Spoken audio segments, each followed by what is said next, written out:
ഒരാൾ ആദ്യം തന്നെ ഉറങ്ങി എഴുന്നേറ്റാൽ വളരെ പ്രധാനപ്പെട്ട ഒരു സുന്നത്താണ് സൂറത്തു ആലു ഇമ്രാനിലെ 190 മുതൽക്കുള്ള 10 ആയത്തുകൾ പാരായണം ചെയ്യൽ.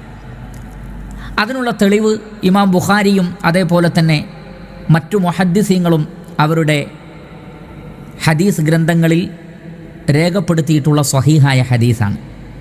ഒന്ന് നമുക്ക് പരിശോധിക്കാം. ഇമാം അഹ്മദ് റഹ്മത്തുള്ളാഹി അലൈഹി അദ്ദേഹത്തിൻ്റെ മുസ്നദിൽ ഉദ്ധരിക്കുന്ന ഹദീസിൽ കാണാം, ഇബ്നു അബ്ബാസ് റളിയല്ലാഹു അൻഹു പറയുകയാണ്, ഞാൻ ഒരിക്കൽ നബി സല്ലല്ലാഹു അലൈഹി വസല്ലമയുടെ വീട്ടിൽ രാത്രിയിൽ ഉറങ്ങി താമസിച്ചു.